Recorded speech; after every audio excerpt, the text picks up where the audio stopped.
ಈ ವರ್ಷ ಮಾರ್ಚ್ 14 ಶುಕ್ರವಾರದಂದು ಹೋಳಿ ಹುಣ್ಣಿಮೆಯನ್ನು ಆಚರಿಸಲಾಗುತ್ತದೆ. ಹೋಲಿಕಾ ಕಾಮ ದಹನದ ಜೊತೆಗೆ ಕೆಲವು ವಿಧಿವಿಧಾನಗಳನ್ನು ಮಾಡುವ ಮೂಲಕ ಜೀವನದಲ್ಲಿರುವ ಕಷ್ಟಗಳನ್ನು, ಸಮಸ್ಯೆಗಳನ್ನು ದೂರ ಮಾಡಿಕೊಳ್ಳಬಹುದು. ಅಗ್ನಿಯಲ್ಲಿ ನಮ್ಮ ಸಮಸ್ಯೆಗಳು ಕೂಡ ಸುಟ್ಟು ಭಸ್ಮವಾಗುತ್ತದೆ ಎಂಬ ನಂಬಿಕೆ ಇದೆ. ದೀರ್ಘ ಆಯುಷ್ಯಕ್ಕಾಗಿ ಹೀಗೆ ಮಾಡಿ. ನೀವು ನಿಮ್ಮ ಆಯುಷ್ಯ ವೃದ್ಧಿಯಾಗಲು ಅಥವಾ ನೀವು ಪ್ರೀತಿಸುವ ವ್ಯಕ್ತಿಗಳ ಆಯುಷ್ಯ ವೃದ್ಧಿಗಾಗಿ ಅವರ ಎತ್ತರಕ್ಕೆ ಸಮಾನವಾದ ಅಳತೆಯ ದಾರವನ್ನು ತೆಗೆದುಕೊಂಡು ಅದನ್ನು 2 ಅಥವಾ 3 ಬಾರಿ ಸಮಾನವಾಗಿ ಸುತ್ತಿ ಅದನ್ನು ಕತ್ತರಿಸಿ. ಹೀಗೆ ಕತ್ತರಿಸಿದ ದಾರವನ್ನು ಹೋಳಿ ಹುಣ್ಣಿಮೆಯ ದಿನದಂದು ಬೆಂಕಿಗೆ ಹಾಕಿ. ಇದನ್ನು ಮಾಡುವುದರಿಂದ ಎಲ್ಲ ದುಷ್ಟ ಶಕ್ತಿಗಳು ದೂರವಾಗುತ್ತದೆ ಮತ್ತು ಇದರಿಂದ ಆಯುಷ್ಯ ವೃದ್ಧಿಯಾಗುತ್ತದೆ. ಶೀಘ್ರ ವಿವಾಹ ಯೋಗಕ್ಕಾಗಿ ಹೀಗೆ ಮಾಡಿ. ಕೆಲವೊಮ್ಮೆ ಮದುವೆಗೆ ಅನೇಕ ಅಡ್ಡಿ ಆತಂಕಗಳು ಉದ್ಭವವಾಗುತ್ತದೆ. ಯಾವುದೋ ಕ್ಷುಲ್ಲಕ ಕಾರಣಕ್ಕೆ ಮದುವೆ ಮುರಿದು ಬೀಳುತ್ತದೆ. ಇಂತಹ ವಿಘ್ನಗಳು ದೂರವಾಗಲು ಹವನಕ್ಕೆ ಬಳಸುವ ಪದಾರ್ಥಗಳನ್ನು ತುಪ್ಪದಲ್ಲಿ ಬೆರೆಸಿ ಅಗ್ನಿಗೆ ಆಹುತಿ ಹಾಕಿ. ಇದರಿಂದ ಮದುವೆಯಲ್ಲಿನ ತೊಡಕುಗಳು ದೂರವಾಗಿ ಬೇಗ ಮದುವೆ ನಿಶ್ಚಯವಾಗುತ್ತದೆ. ಹೀಗೆ ಮಾಡಿದರೆ ವೈವಾಹಿಕ ಜೀವನ ಸುಖವಾಗಿರುತ್ತದೆ. ಮನೆಯಲ್ಲಿ ಪ್ರತಿನಿತ್ಯ ಜಗಳ, ಮನಸ್ತಾಪಗಳು ಆಗುತ್ತಿದ್ದರೆ ಗಂಡ ಹೆಂಡತಿಯ ನಡುವಿನ ಸಂಬಂಧಕ್ಕೆ ಧಕ್ಕೆ ಬರುತ್ತದೆ. ಗಂಡ ಹೆಂಡತಿಯ ನಡುವೆ ಪ್ರೀತಿ ಹೆಚ್ಚಾಗಲು 108 ಹತ್ತಿಯ ಬತ್ತಿಗಳನ್ನು ತುಪ್ಪದಲ್ಲಿ ನೆನೆಸಿ ಮತ್ತು ಅಗ್ನಿಗೆ ಪ್ರದಕ್ಷಿಣೆ ಹಾಕುತ್ತಾ ಬತ್ತಿಗಳನ್ನು ಬೆಂಕಿಗೆ ಹಾಕಿ. ಹೀಗೆ ಮಾಡುವುದರಿಂದ ದಾಂಪತ್ಯ ಜೀವನ ಸುಖಮಯವಾಗಿರುತ್ತದೆ. ಆರ್ಥಿಕ ಸಮಸ್ಯೆಗಳ ನಿವಾರಣೆ.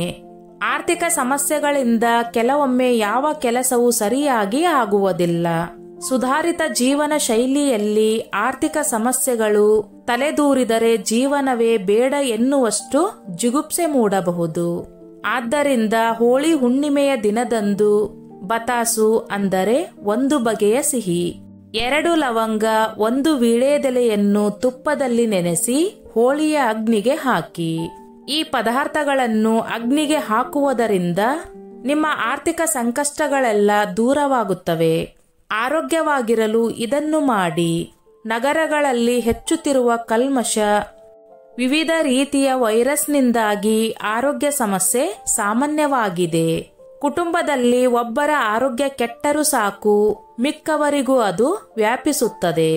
ಆದ್ದರಿಂದ ಮನೆಯಲ್ಲಿನ ಆರೋಗ್ಯ ಸಮಸ್ಯೆಗಳನ್ನು ದೂರ ಮಾಡಲು 1 ಮುಷ್ಟಿ ಸಾಸುವೆ, 1 ಲವಂಗ, ಎಳ್ಳು, 1 ತೆಂಗಿನಕಾಯಿ, ಕಲ್ಲು ಸಕ್ಕರೆಯನ್ನು ತೆಗೆದುಕೊಂಡು ರೋಗಿಯ ತಲೆಯ ಸುತ್ತ ಅದನ್ನು ತಿರುಗಿಸಿ ಅದನ್ನು ಅಗ್ನಿಗೆ ಆಹುತಿ ಹಾಕಿ.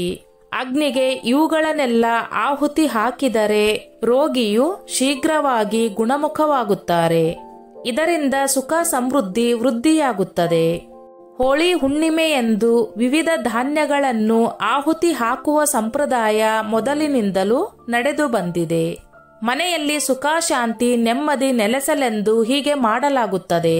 ನೀವು ಕೂಡ ಹೋಳಿ ಹುಣ್ಣಿಮೆಯ ದಿನ ಬೇಳೆ, ಅಕ್ಕಿ, ಗೋಧಿ, ಜೋಳವನ್ನು ಅಗ್ನಿಗೆ ಹಾಕುವುದರಿಂದ ಮನೆಯಲ್ಲಿ ಸುಖ, ಶಾಂತಿ, ಸಮೃದ್ಧಿ ಹೆಚ್ಚುತ್ತದೆ.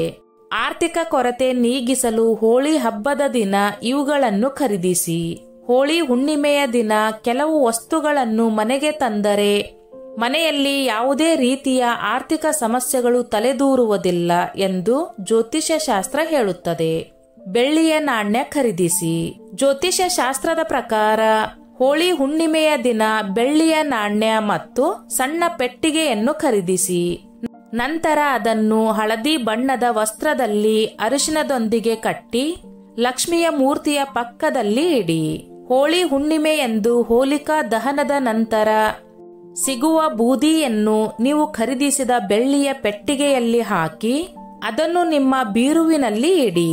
ಹೋಳಿ ಹುಣ್ಣಿಮೆಯಂದು ಈ ವಿಧಾನವನ್ನು ಅನುಸರಿಸುವುದರಿಂದ ನಿಮ್ಮ ಮನೆಯಲ್ಲಿ ಎಂದೂ ಹಣದ ಕೊರತೆ ಆಗುವುದಿಲ್ಲ. ಬೆಳ್ಳಿ ಉಂಗುರ ಖರೀದಿಸಿ. ಬೆಳ್ಳಿ ನಮ್ಮ ಆರೋಗ್ಯಕ್ಕೆ ಬಹಳ ಒಳ್ಳೆಯದು. ಇದನ್ನು ಧರಿಸುವುದರಿಂದ ನಮ್ಮ ಶರೀರದಲ್ಲಿ ಅನೇಕ ಬದಲಾವಣೆಗಳಾಗುತ್ತವೆ. ಚಿಕ್ಕ ಮಕ್ಕಳಿಗೆ ಬೆಳ್ಳಿಯ ಕಾಲು ಬಳೆ, ಕೈ ಬಳೆ ಹಾಕುವುದರಿಂದ ಅವರ ಸ್ನಾಯುಗಳು ಬಲಗೊಳ್ಳುತ್ತವೆ. ಹೋಳಿ ಹುಣ್ಣಿಮೆಯ ದಿನ ಬೆಳ್ಳಿಯ ಉಂಗುರವನ್ನು ಖರೀದಿಸಿ ಅದನ್ನು ಪೂಜಿಸಿ. ಪೂಜಿಸಿದ ಉಂಗುರವನ್ನು ಪ್ರಸಾದ ರೂಪದಲ್ಲಿ ಸ್ವೀಕರಿಸಿ ಅದನ್ನು ಧರಿಸಿ. ಬೆಳ್ಳಿಯ ಉಂಗುರದಿಂದ ನಿಮ್ಮ ಅದೃಷ್ಟ ಸದಾ ನಿಮ್ಮ ಜೊತೆಗಿರುತ್ತದೆ. ಬೆಳ್ಳಿಯ ಕಾಲುಂಗುರ. ಕಾಲುಂಗುರ ಹೆಣ್ಣಿಗೆ ಮುತ್ತೈದೆತನದ ಸಂಕೇತವಾಗಿದೆ. ವೈಜ್ಞಾನಿಕವಾಗಿಯೂ ಇದು ಹೆಣ್ಣಿಗೆ ಶ್ರೇಯಸ್ಸನ್ನು ಕೊಡುತ್ತದೆ. ಅಂತಹ ಶ್ರೇಷ್ಠವಾದ ಕಾಲುಂಗುರವನ್ನು ಹೋಳಿ ಹುಣ್ಣಿಮೆಯ ದಿನ ಖರೀದಿಸಿ. ಖರೀದಿಸಿದ ನಂತರ ಅದನ್ನು ಹಾಲಿನಿಂದ ತೊಳೆಯಿರಿ. ನಂತರ ಅದನ್ನು ನೀವು ಯಾವುದಾದರೂ ಮುತ್ತೈದೆಗೆ ಕೊಡಬಹುದು ಅಥವಾ ಸ್ವತಃ ನೀವೇ ಅದನ್ನು ಧರಿಸಬಹುದು.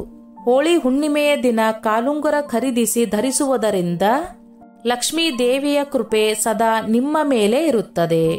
ಹೋಳಿ ಹುಣ್ಣಿಮೆಯಂದು ಇಂತಹ ಕೆಲವು ವಸ್ತುಗಳನ್ನು ಖರೀದಿಸಿದರೆ ವ್ಯಕ್ತಿಯ ಎಲ್ಲಾ ಸಂಕಟ ರೋಗ ಬಾಧೆಗಳಿಗೆ ಮುಕ್ತಿ ಸಿಗುತ್ತದೆ. ಸಾಮಾನ್ಯವಾಗಿ ಜನರು ದೀಪಾವಳಿಯಲ್ಲಿ ಬೆಳ್ಳಿಯನ್ನು ಖರೀದಿಸುತ್ತಾರೆ.